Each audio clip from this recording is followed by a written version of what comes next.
Docteur d'État en sciences économiques, Jacques Attali est diplômé de l'École polytechnique, major de la promotion 1963, de l'École des mines, de l'Institut d'études politiques, je ne vais pas détailler l'ensemble du CV qui serait beaucoup trop long, et de l'École nationale d'administration, je donne néanmoins quelques clés importantes.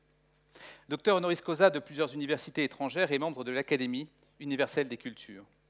Professeur, écrivain, conseiller d'État honoraire, conseiller spécial auprès du président de la République de 1980 à 1991. Fondateur et premier président de la Banque européenne pour la reconstruction et le développement à Londres de 1991 à 1993, Jacques Attali est maintenant président de A&A, Société internationale de conseil spécialisée dans les nouvelles technologies. Basé à Paris et président de Planète Finance, organisation spécialisée dans le développement de la microfinance dans plus de 80 pays, c'est la plus importante institution mondiale de soutien à la microfinance. En 1991, Jacques Attali fonde Action contre la faim et lance en 1984 le programme européen Eureka, vaste programme sur les nouvelles technologies, qui a donné entre autres naissance au MP3. Jacques Attali a ensuite été conseiller au secrétariat général des Nations Unies sur les risques de prolifération nucléaire. Jacques Attali est également éditorialiste de l'Express, il est l'auteur de plus de 67 livres, traduits dans plus de 30 langues, diffusés à plus de 8 millions d'exemplaires à travers le monde. Cela comprend des essais, des biographies, des romans, des contes pour enfants, des pièces de théâtre. Il a été désigné comme l'un des 3 plus influents intellectuels de France et l'un des 100 plus influents intellectuels dans le monde. En avril 2011, il reçoit d'ailleurs le Woodrow Wilson International Center for Scholars de la Smithsonian Institution des États-Unis. Jacques Attali est la première personnalité française n'ayant pas de mandat électif, étant le plus suivi sur tous les réseaux sociaux, Twitter, Facebook, LinkedIn, juste derrière Krugman, mais devant évidemment les personnalités comme Bernard-Henri Lévy ou encore Marc Lévy et autres. Dans son dernier ouvrage, Devenir soi, que l'on a évidemment de disponible à la librairie Erol de l'Essec, il défend la phrase suivante. Je le cite. « Dans un monde aujourd'hui insupportable, et qui bientôt le sera plus encore, il est temps pour chacun de se prendre en main, sans attendre indéfiniment des solutions miraculeuses. Il ne s'agit pas de résistance ni de résilience, mais de devenir soi. Le bivium dont on a discuté tout à l'heure, les tenants dans l'Antiquité, avec cette fameuse voie difficile et complexe qu'il fallait atteindre, il semble que Jacques Attali soit celui qui nous montre une des voies. Nous sommes extrêmement honorés, très heureux de votre présence parmi nous. Merci beaucoup d'accueillir chaleureusement Jacques Attali.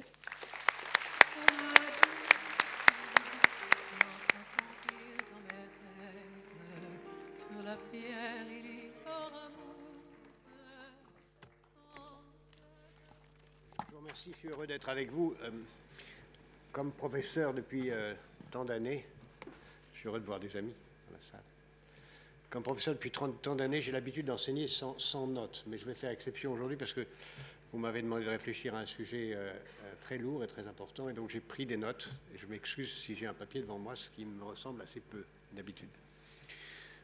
Vous êtes parti d'une réflexion sur la transformation, et c'est de ça dont je voudrais partir. D'abord, la transformation, c'est un sujet immense dont je vais parler, mais je voudrais d'abord le remettre dans une perspective très rapide. Vous, dans cette salle, il est vraisemblable que la quasi-totalité d'entre vous seront encore sur cette planète en 2080, et que ceux d'entre vous qui seront à cette époque enseignants auront une influence sur des gens qui seront là en 2150. C'est dire que l'enchaînement des générations va très loin. Et pourtant, étonnamment, si nos sociétés sont aujourd'hui très à l'aise lorsqu'il s'agit de parler de la naissance de l'univers, de la naissance de la Terre, de la naissance de l'humanité, de ce qui s'est passé il y a 200 000 ans, 100 000 ans, 50 000 ans, 5 000 ans, 50 ans, nous avons le plus grand mal à parler de ce qui vient devant nous.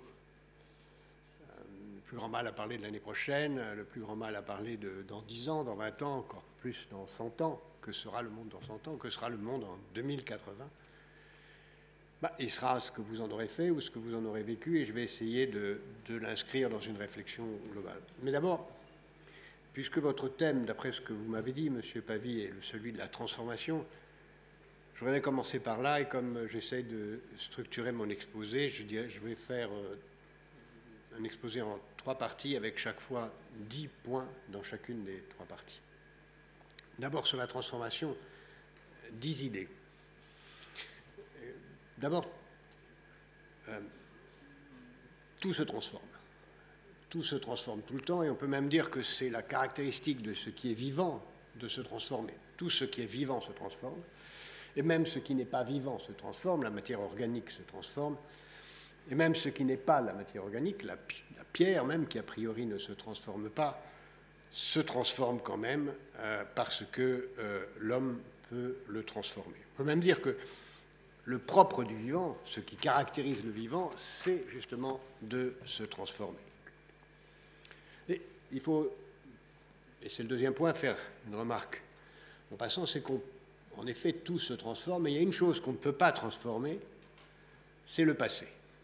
On ne peut pas décider d'être né ailleurs que là où on est né, d'avoir eu d'autres parents que ceux qu'on a eus, d'avoir un autre passé que celui qu'on a eu, sauf à être mythomane et à s'inventer un passé, soit ou à redécouvrir un passé enfoui dans les secrets de famille, et c'est une piste souvent très importante.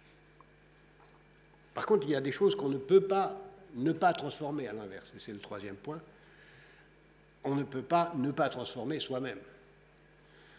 Vous allez chaque jour vous transformer davantage, c'est le temps qui passe, et même tous les efforts de la chirurgie esthétique, que certains d'entre vous utiliseront sans doute un jour, ne peuvent empêcher le temps d'avoir un impact sur nous. Quatrième point, on peut penser que la transformation est toujours une bonne chose. En réalité, a priori, si on se réfère aux lois de la thermodynamique, aux lois du vivant, la transformation est toujours une mauvaise chose. Parce que nous sommes par nature condamnés, et c'est la deuxième loi de la thermodynamique, condamnés au désordre, au déclin.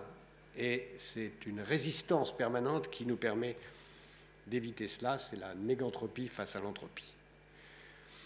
La transformation d'un vivant en un mort, ce n'est pas une bonne nouvelle. La transformation d'un étudiant moral, gentil et plein de bénévolence en un fanatique n'est pas une bonne nouvelle. La transformation d'un citoyen allemand ordinaire dans les années 30 en un Waffen-SS n'était pas une bonne nouvelle.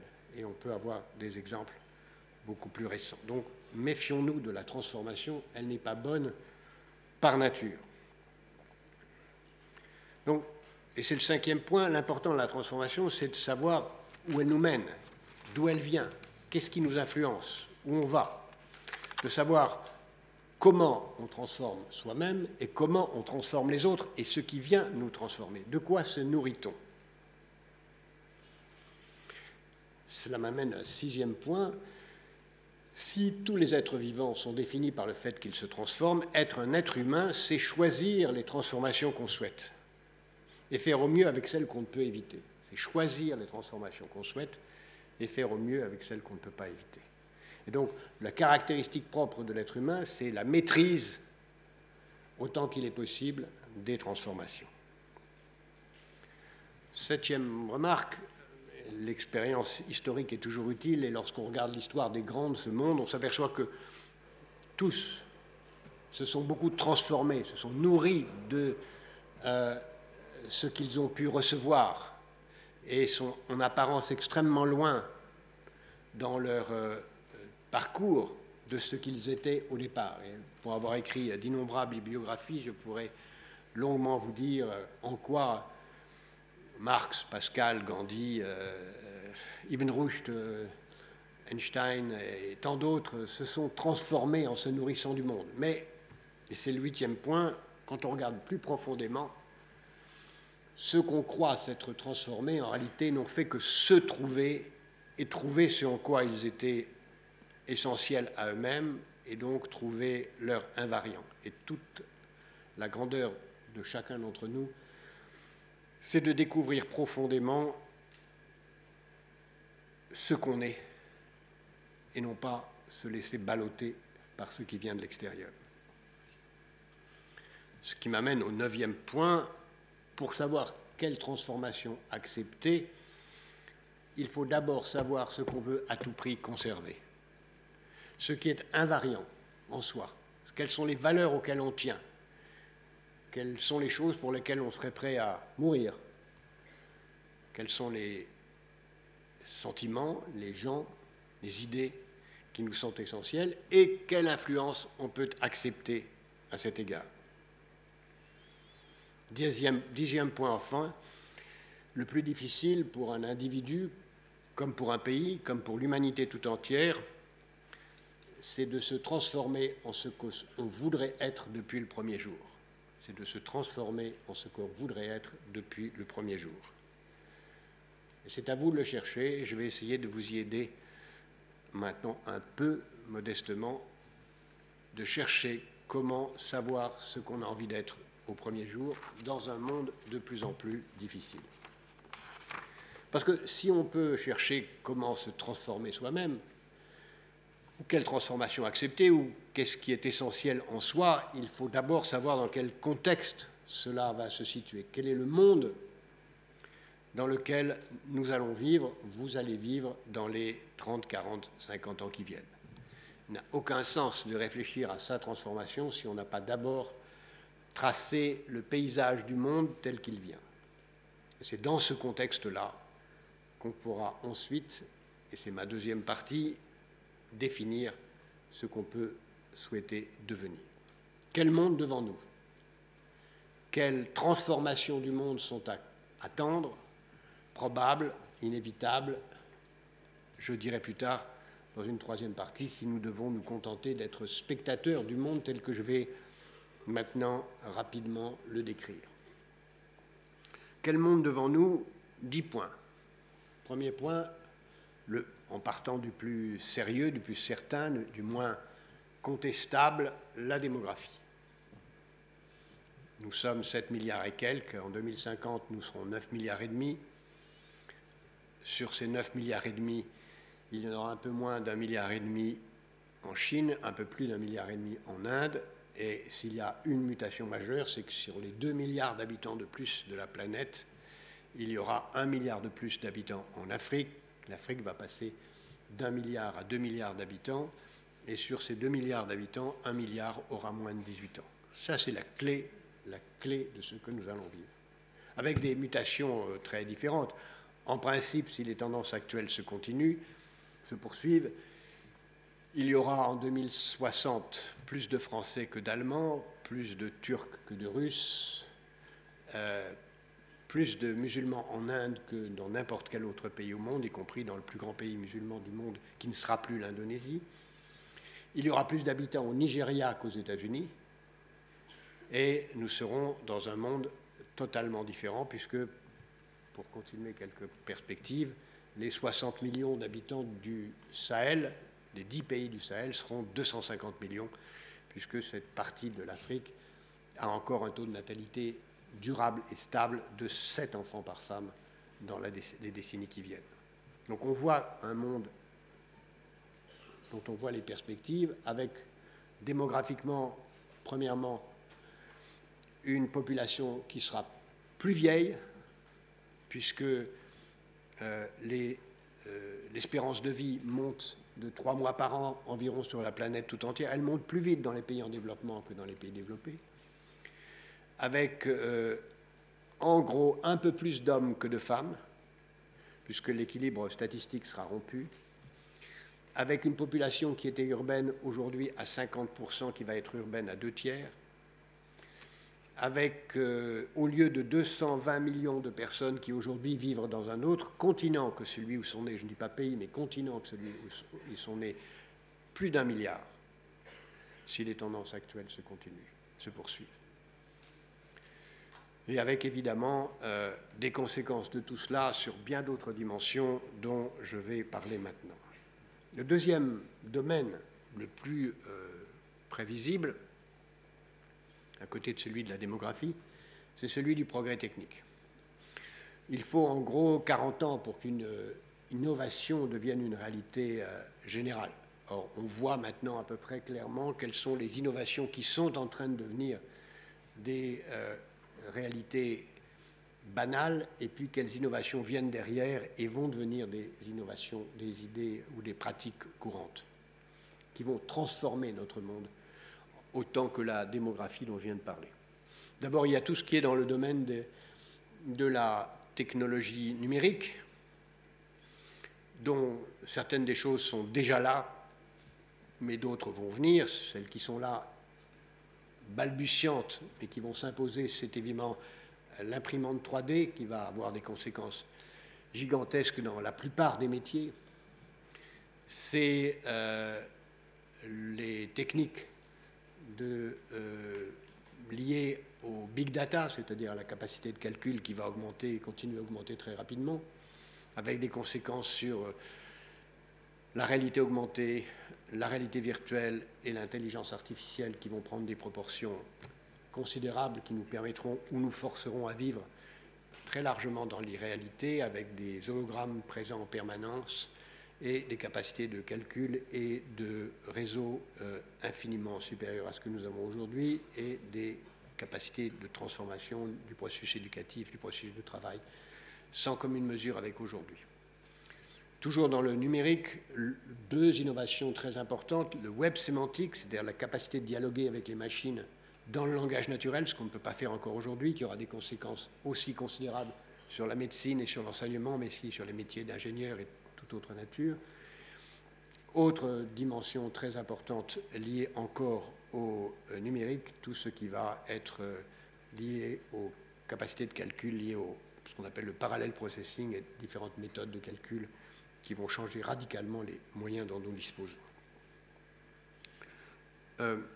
Tout cela aura des conséquences sur le numérique, mais aussi par effet second sur d'autres domaines dont le numérique sera un soutien, qui sont la génétique, les nanotechnologies et les neurosciences, qui sont les domaines les plus importants des transformations de demain.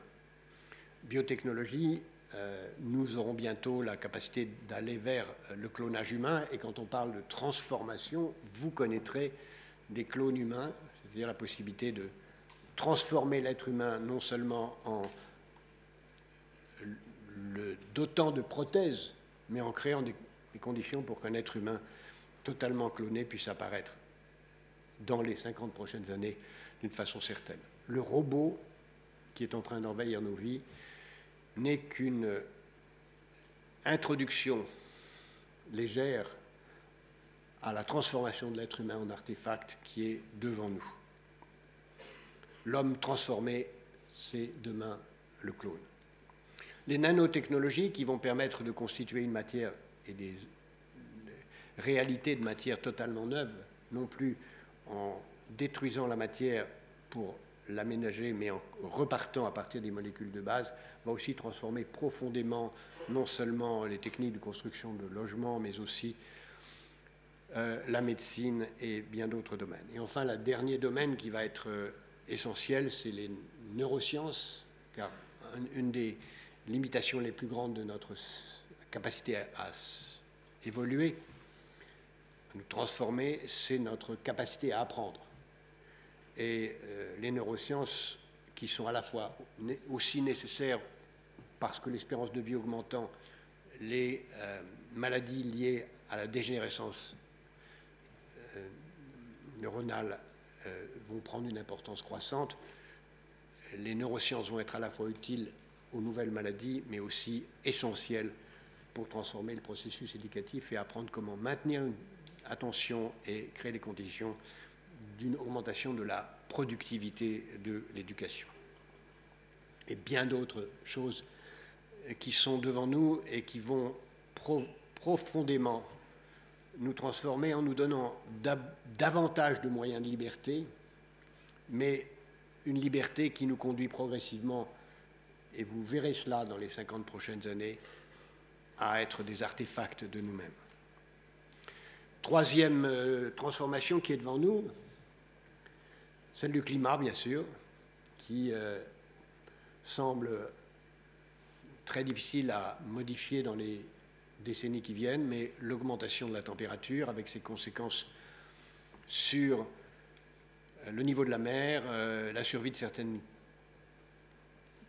dimension de la biosphère, sans être cataclysmique, on peut cependant savoir et dire que la probabilité de voir une très large partie de certains pays être inhabitables et de voir à peu près entre 500 et 700 millions de personnes obligées de déménager parce qu'ils ne pourront plus habiter sur les côtes est une quasi-certitude. De voir la disparition du plancton, source de vie essentielle, être aussi une certitude, comme on le voit aujourd'hui, et bien d'autres dimensions. Et comme on sait aujourd'hui que l'activité humaine et l'activité animale sont essentielles et que rien de sérieux n'est fait, malgré la signature de pacotille de l'accord de Paris, qu'on n'arrive même pas à ratifier en ce moment, montre que la tendance ne va pas disparaître. Il faut soit s'imaginer qu'on va vivre avec une température beaucoup plus élevée dans les 50 ans qui viennent, soit espérer, j'y reviendrai tout à l'heure, qu'on ait les moyens de faire respecter un état de droit, soit espérer que le progrès technique dont j'ai parlé trouve des solutions dans ce domaine, en particulier sur une dimension qui va être absolument majeure en conséquence du climat. Ce sont ces conséquences sur la disponibilité de l'eau. On peut penser qu'en 2050, entre la moitié et les trois quarts de l'humanité, j'ai bien dit entre la moitié et les trois quarts de l'humanité, seront en état de stress hydrique, c'est-à-dire n'auront pas assez d'eau très largement, puisque plus de 40% d'entre eux seront en situation de stress aigu, comme c'est le cas aujourd'hui, à peu près un peu plus d'1,5 milliard d'habitants de la planète. Et là, évidemment, c'est une source de désordre extrême. Quatrième tendance forte, un monde sans état de droit. Nous sommes aujourd'hui en situation d'avoir un marché global. Vous parlez ici de façon glorifiée, à juste titre, de la globalisation, mais une globalisation des échanges sans globalisation de l'état de droit, c'est une globalisation de l'anarchie.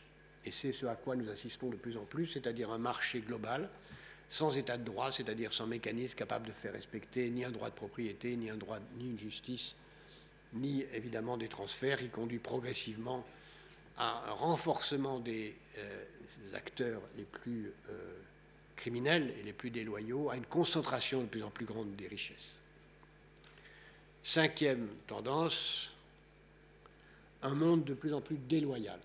Car au fond, si on y réfléchit, la valeur dominante de nos sociétés aujourd'hui, et c'est celle sur laquelle s'inscrit aussi votre école, comme à juste titre nos civilisations, c'est celle de la liberté individuelle. Mais si on y réfléchit bien, la liberté individuelle, c'est le droit de changer la vie en permanence, y compris de ne pas respecter les contrats. Et donc, la version paroxystique de la liberté individuelle, c'est le droit d'être déloyal. Déloyal à l'égard des autres, déloyal à l'égard des générations suivantes dont on ne s'occupe pas en détruisant leur climat ou leur environnement ou en leur laissant des dettes.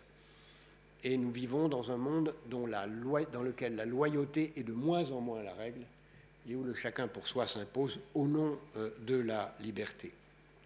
On le voit bien avec la précarité de plus en plus grande du contrat de travail, la précarité de plus en plus grande du contrat sentimental, et la précarité de plus en plus grande du contrat entre chacun d'entre nous et la collectivité nationale. Sixième tendance, un monde de plus en plus nomade. Et en effet, si nous sommes dans la liberté, nous sommes de plus en plus dans la liberté du mouvement des capitaux, des gens, des idées, mais on ne peut pas accepter que la liberté ne soit que la nôtre, d'être touriste, et pas celle des autres, d'aller vivre là où la vie est la plus tolérable. Et il est tout à fait normal que si nous faisons l'apologie de la liberté, celle-ci soit revendiquée aussi par ceux qui ne toléreront plus de vivre dans des lieux de misère ou dans des lieux d'enfer, comme vont devenir une très grande partie des pays africains dans les 50 ans qui viennent. Nous entrons dans un monde de plus en plus nomade, avec au sommet de la hiérarchie du monde, un petit groupe de quelques dixièmes de millions de personnes qui seront nomades par plaisir, qui iront là où ils voudront. En bas de la pyramide, quelques milliards de personnes qui bougeront pour manger, de la campagne vers la ville, d'une ville à une autre, et beaucoup de mouvements à l'intérieur des pays du Sud, et ou du Sud vers le Nord. Et puis au milieu, une classe moyenne de plus en plus réduite, qui vivra un nomadisme virtuel en espérant rejoindre le nomadisme des riches et en craignant de rejoindre le nomadisme des pauvres, par le biais des réseaux sociaux qui en donneront le spectacle de l'un et de l'autre. Septième tendance, la dictature du court terme. Si liberté il y a liberté tant sur le marché que dans la démocratie, liberté de changer d'avis, qui fait qu'en permanence, tant sur le marché à cause du cours de bourse ou dans la démocratie à cause des sondages, on ne prend des décisions qu'en fonction de son intérêt immédiat. Plus personne ne pense à demain, encore moins à après-demain. Nous sommes dans la dictature du court terme et les palinodies de ce à quoi on assiste dans les différentes campagnes présidentielles américaines ou françaises ne font que confirmer ce diagnostic.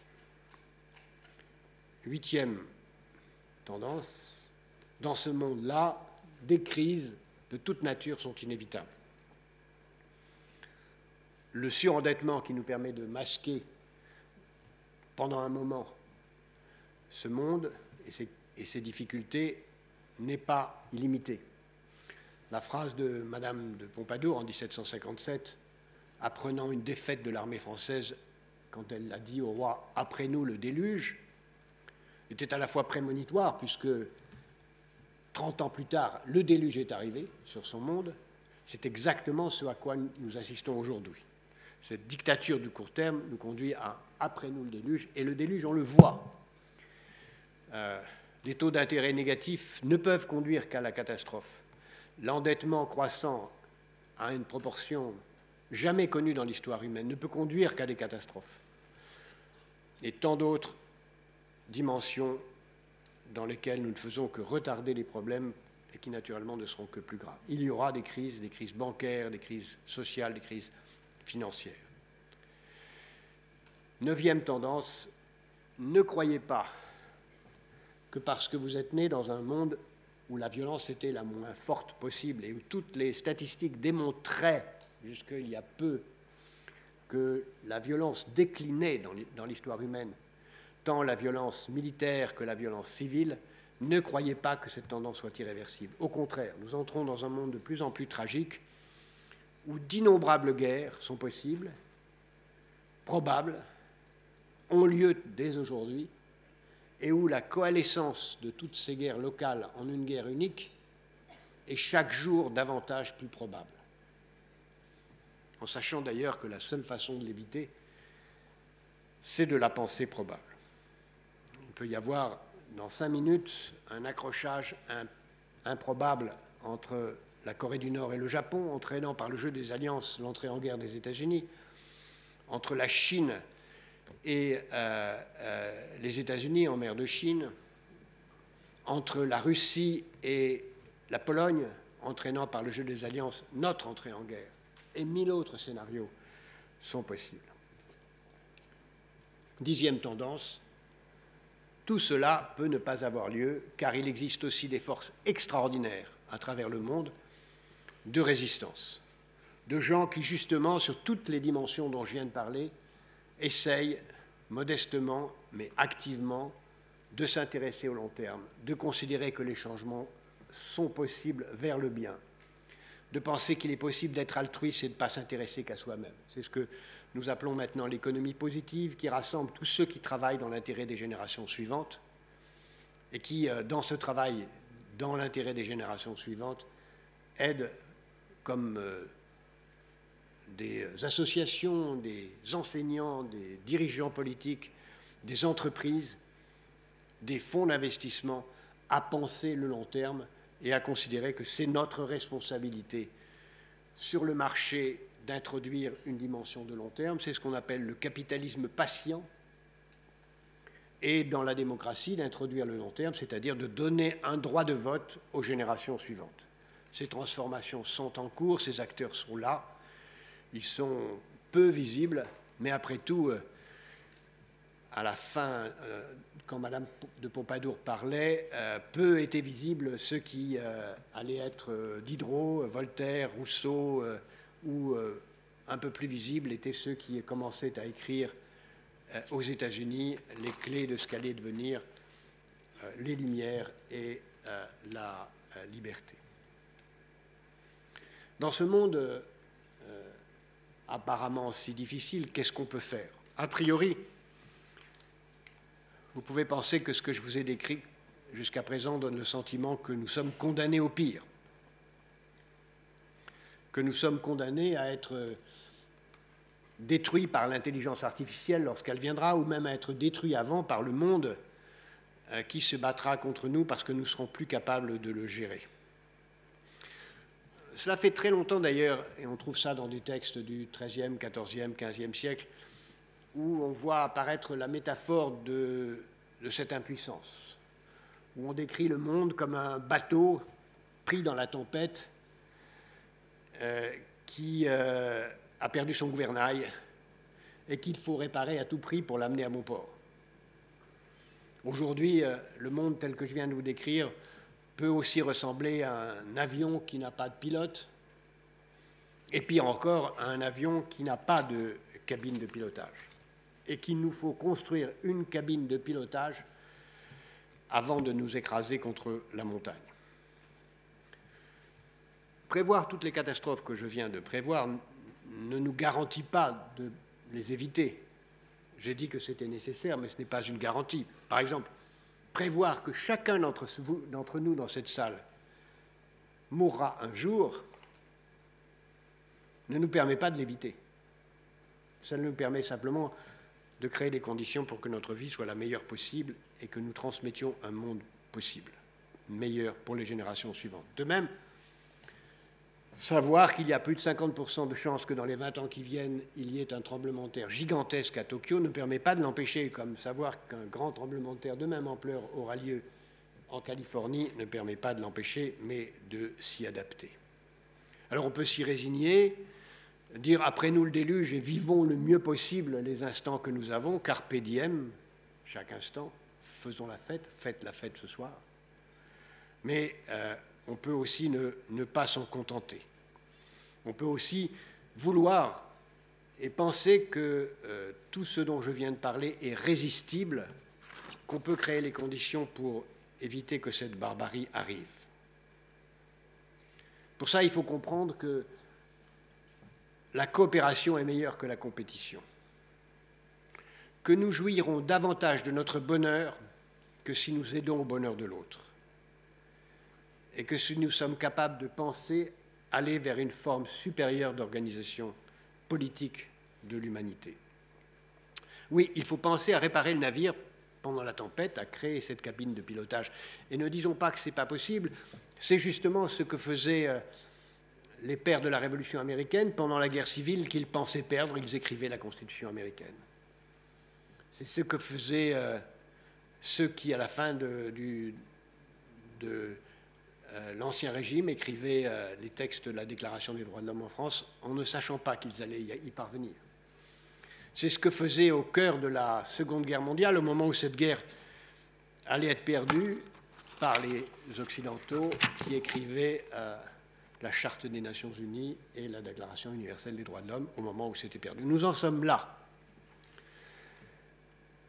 Il nous faut maintenant accepter et vouloir transformer le monde vers le meilleur et chacun d'entre nous à sa place le rendre possible. Tout cela suppose des changements, mais comme toujours, on ne peut pas changer le monde sans commencer par se changer soi-même. On ne peut pas transformer le monde si on ne commence pas par une transformation de soi-même. Et je dirais même, et c'est peut-être seulement une merveilleuse coïncidence, qu'on peut résumer tout ce qui précède par une phrase étrange, véritablement révolutionnaire. C'est en menant chacun de nous la vie la plus noble possible qu'on sauvera le monde. C'est en vivant chacun d'entre nous la vie la plus noble possible qu'on sauvera le monde. C'est en prenant conscience que le respect de soi et l'altruisme sont des contraintes nécessaires à notre liberté et que nous avons les moyens de vivre du bon temps et d'aider les autres à le vivre si nous créons les conditions pour chacun d'entre nous de devenir nous-mêmes en aidant les autres à le devenir. Et là encore, pour respecter la symétrie de cet exposé, cela suppose d'appliquer pour soi-même les 10 principes suivants. Premièrement, prendre conscience de l'inévitabilité de sa propre mort et de l'unicité de sa vie. En déduire de l'humilité et de la sérénité. Prendre conscience que nous sommes mortels, mais que nous avons une vie et qu'il ne faut pas la gâcher.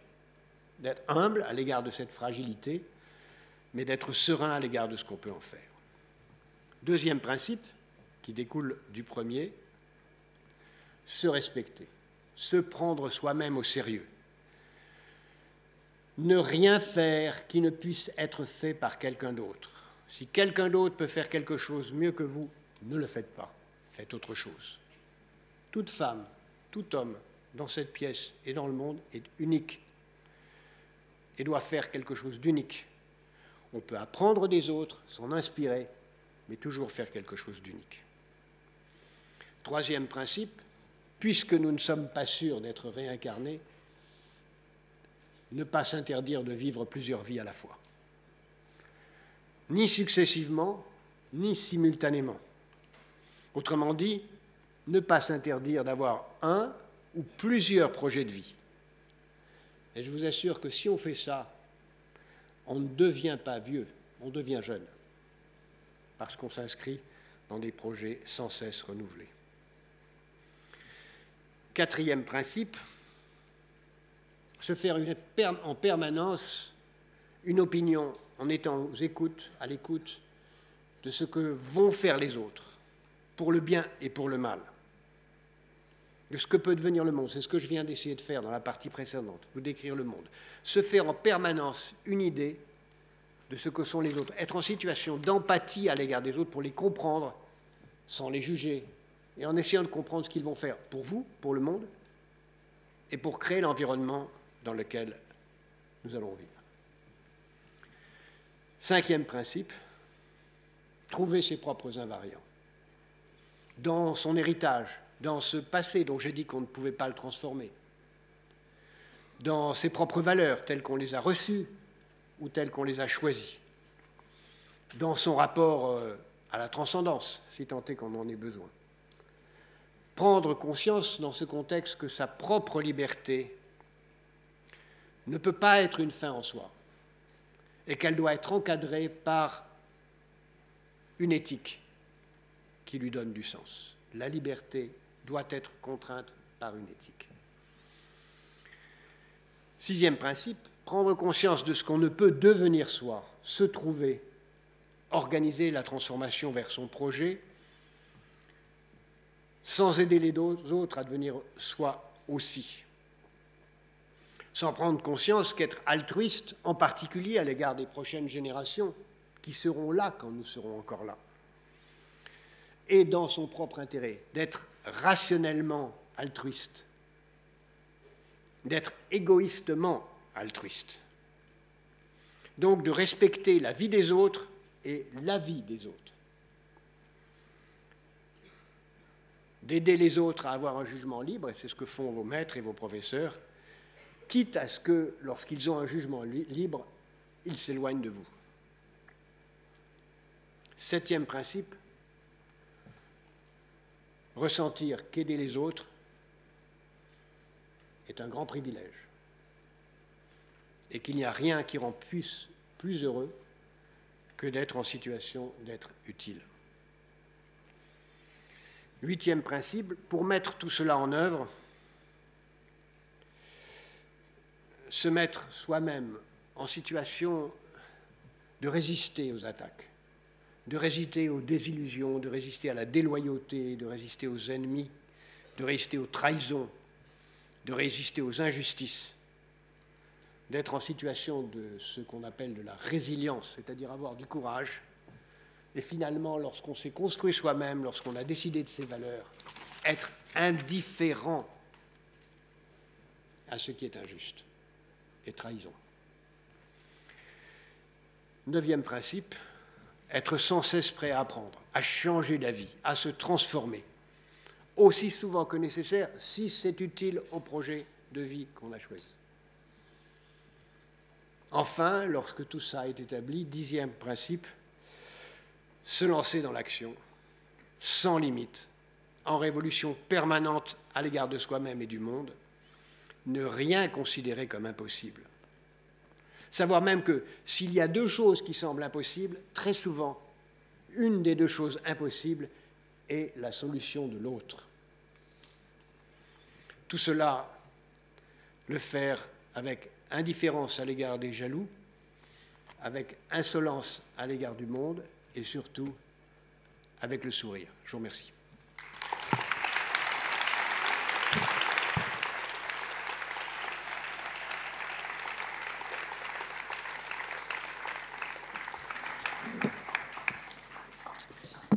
Monsieur Attali, merci.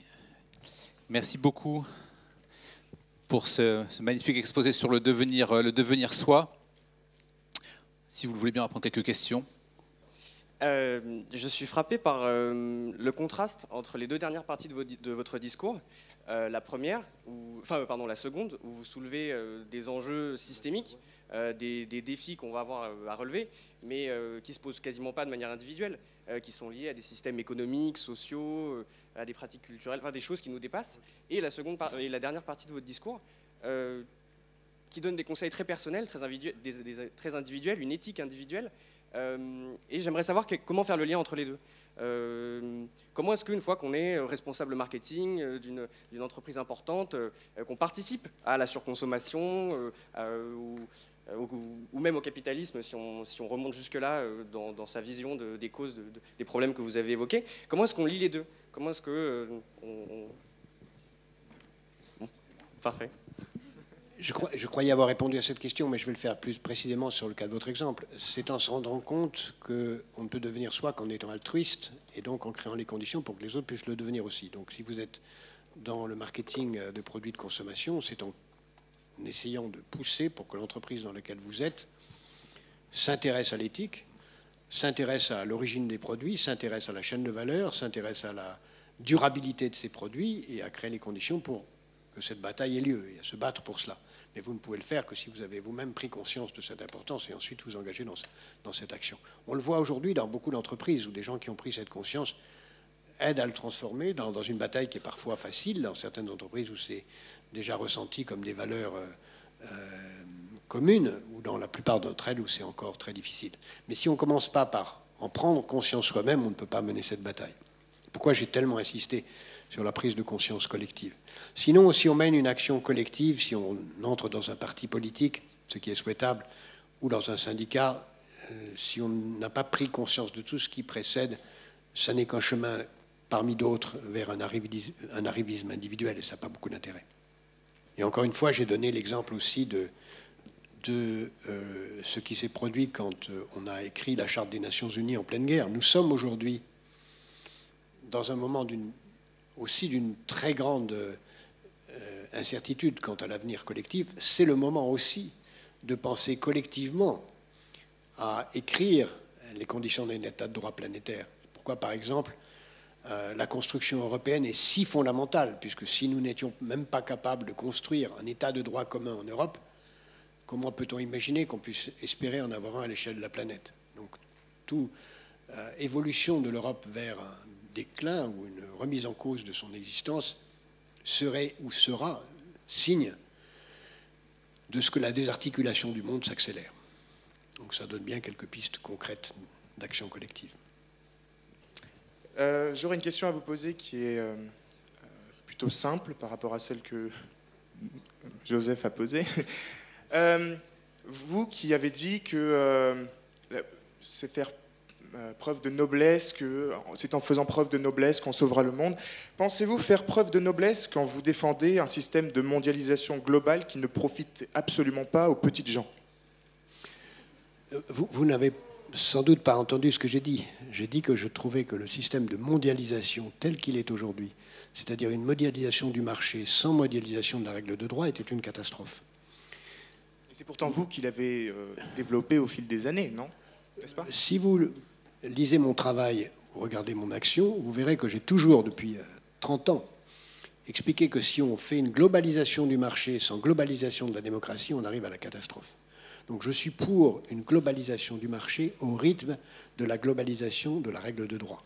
Et je considère que nous avons deux situations tragiques devant nous. La première, la globalisation du marché sans globalisation de la règle de droit, qui est celle dans laquelle nous sommes aujourd'hui et qui conduit aux errements que je dénonce comme vous venez de le faire.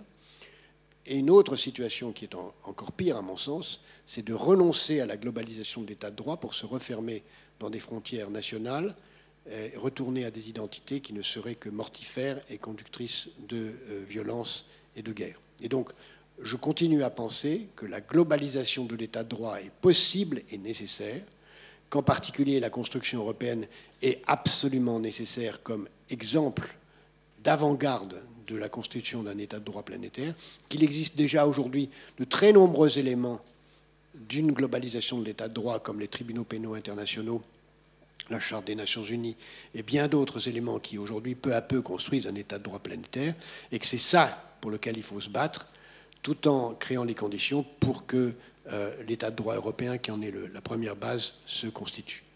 Mais jamais je n'accepterai de dire qu'il faut renoncer à la globalisation du marché aussi longtemps que j'espérerai, et j'espère encore, dans la globalisation d'un état de droit.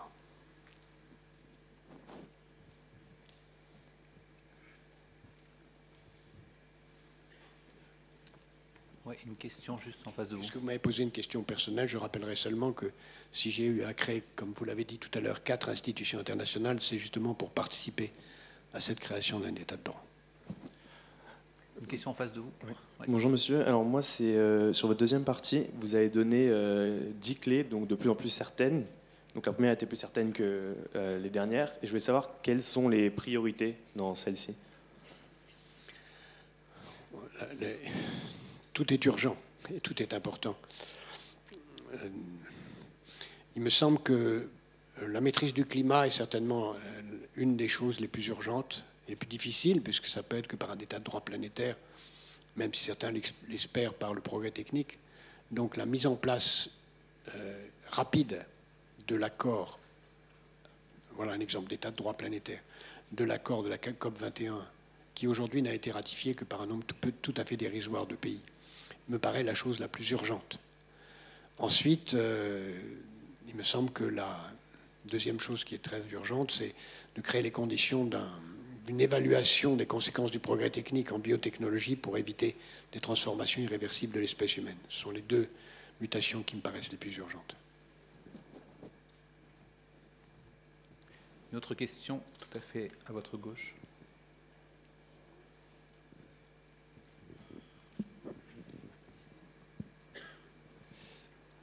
Bonjour, je voulais savoir pour ma part, parce que vous parliez du fait qu'il faudrait dans l'idéal qu'on soit tous dans une même direction et que l'unité serait le mot d'ordre, mais du fait que l'homme est par nature individualiste et que les écarts de richesse ne font que s'agrandir depuis un siècle et demi, est-ce que vous pensez que c'est pas un peu utopiste de penser qu'on peut tous s'accorder en sachant qu'on a tous nos petits tracas du quotidien et qu'on a du mal à se projeter en tant que globalité, déjà en tant que nation, donc en tant que planète, et globalité, c'est un peu... C'est votre génération, entre autres, qui en jugera, mais nous devons prendre conscience de cette unité planétaire. Le climat en est un exemple. Et il y a d'autres dimensions qui le feront. Et les nouvelles technologies font que le monde est de plus en plus étroit, réduit. Que ce que nous avons construit à l'échelle d'une nation, c'est-à-dire une démocratie avec des institutions, il viendra le temps où on le verra à l'échelle mondiale. Vous connaîtrez, après bien des troubles, des guerres, des violences peut-être qu'on peut éviter, vous connaîtrez un gouvernement mondial, je l'espère démocratique, mais il aura lieu, car les enjeux globaux sont si évidemment globaux que c'est nécessaire. Alors, est-ce qu'on le fera d'une façon rationnelle et démocratique parce qu'on aura compris que c'est notre intérêt, ou on le fera sous la terreur d'une catastrophe écologique qui exigera une dictature planétaire pour éviter une catastrophe écologique, je ne sais pas. Mais en tout cas, je suis certain que la prise de conscience de l'unité de la planète est en marche.